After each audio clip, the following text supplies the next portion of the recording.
રસ્તા પર રહેતા અને માથા પર છત ન ધરાવતા લોકોને સુરક્ષિત આશરો મળી રહે તેમજ વરસાદ, ઠંડી કે અન્ય સંજોગોમાં તેમનું જાનમાલ સુરક્ષિત રહે તે માટે રાજકોટ મહાનગરપાલિકા દ્વારા શહેરમાં 3 આશ્રય સ્થાનો કાર્યરત કરવામાં આવ્યા છે.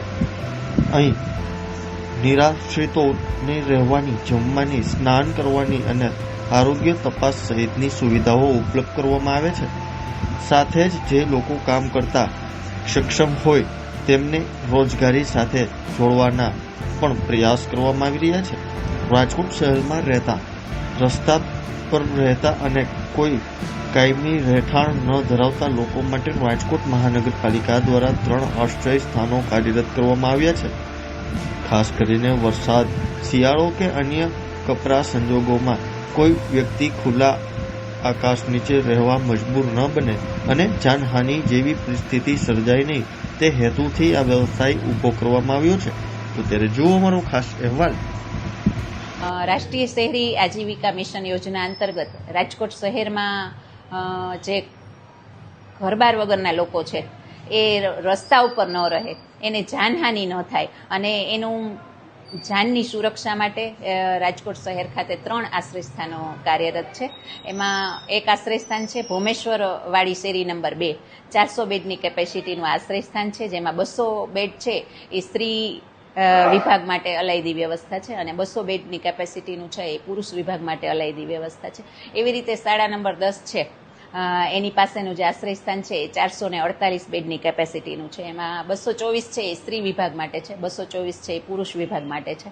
અને એ મરચાપીઠ આશ્રય સ્થાન છે જે રામનાથપરા સ્મશાન રોડ ઉપર આવેલું છે એ 48 બેડની કેપેસિટીનું છે, જે માત્ર સ્ત્રી વિભાગ ત્યાં કાર્યરત છે. અને આ સંસ્થાનું સંચાલન છે એ અલગ અલગ સ્વૈચ્છિક સંસ્થાઓને સોંપવામાં આવે છે, જેમાં શાળા નંબર 10 છે એ બોલબાલા ચેરિટેબલ ટ્રસ્ટ એનું સંચાલન કરે છે.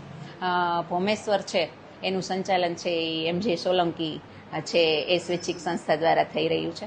અને મરચાપીઠ સ્ત્રી વિભાગનું સંચાલન છે એ પ્રાર્થના સહિયર મહિલા મંડળ દ્વારા થઈ રહ્યું છે. આ જે આશ્રય સ્થાનો છે એમાં જે રસ્તા ઉપર રહેતા લોકો હોય એને આશ્રય સ્થાનમાં ખસેડી એમને ભોજનની જે પ્રાથમિક બેઝિક જે ફેસિલિટી છે, સૂવાની, એમના કપડાં રાખવાની, પછી એમને ભોજનની વ્યવસ્થા પણ અલગ અલગ સ્વૈચ્છિક સંસ્થાઓના સહયોગથી કરવામાં આવે છે. એમનું દર અઠવાડિયે મેડિકલ ચેકઅપ છે એ પણ રાજકોટ મહાનગરપાલિકાના આરોગ્ય શાખાની ટીમ છે એ જઈ અને કરતી હોય છે.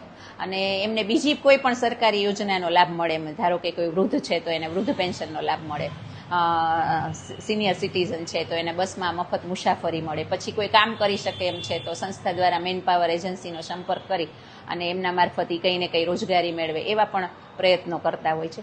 પણ રાજકોટ મહાનગરપાલિકા દ્વારા સાથે સાથે એક હેલ્પલાઇન નંબર જે 155-304 છે એ પણ માનનીય કમિશનર સાહેબ દ્વારા શરૂ કરવામાં આવ્યો છે કે કોઈ પણ રસ્તા ઉપર આવા લોકો વસવાટ કરે છે, બ્રિજ નીચે છે, જાહેર રસ્તા ઉપર છે, તો એવા લોકો અમારા આશ્રય સ્થાનમાં આવે, એમને તમામ ફેસિલિટી છે એ અમે આશ્રય સ્થાનમાં આપતા હોઈએ છીએ. તો આપણા શહેરીજનોને પણ એક વિનંતી છે કે આપની આસપાસમાં આવા કોઈ પણ રસ્તા ઉપર રહેતા વ્યક્તિઓ જોવા મળે તો એમની જાનની પણ સુરક્ષા થાય અને એમને આપણે સલામત સ્થળે યોગ્ય આશરો આપી શકીએ એ માટે જ આ સરકારશ્રીનું આયોજન છે. તો આ આશ્રય સ્થાનમાં વધુને વધુ જે ઘર વિહોણા લોકો છે એ લાભ લે એવી રાજકોટ મહાનગરપાલિકા વતી સૌને અપીલ કરું છું. માં એવું છે કે અઠવાડિયામાં અમે લોકો રેગ્યુલર ડ્રાઈવ કરતા હોઈએ છીએ. એમાં વિજિલન્સ વિભાગ હોય, સુરક્ષા વિભાગ હોય, દબાણ હટાવ વિભાગ હોય, સાથે રહી અને જે રસ્તા ઉપરના લાભાર્થીઓ છે એમનું કાઉન્સિલિંગ કરતા હોય, એમને સમજાવતા હોય કે ભાઈ રસ્તા ઉપર રહેવું એ તમારા જાન માટે સારું નથી, તમે સુરક્ષિત જગ્યાએ આવો. અને અત્યારે ચોમાસાનો માહોલ છે, ક્યાંક વરસાદ વધ્યો અથવા અન્ય કોઈ મુશ્કેલી ઊભી થઈ તો એમની સુરક્ષા માટે જે આશ્રય સ્થાનો છે એમાં સૌ લાભ લે. એમાં માત્ર એક બેઝિક જાણકારી માટે આધાર કાર્ડ કે એમનું કોઈ KYC ડોક્યુમેન્ટ લે અને ત્યાં જે આશ્રય સ્થાન છે એમાં આશ્રય આપતા હોય.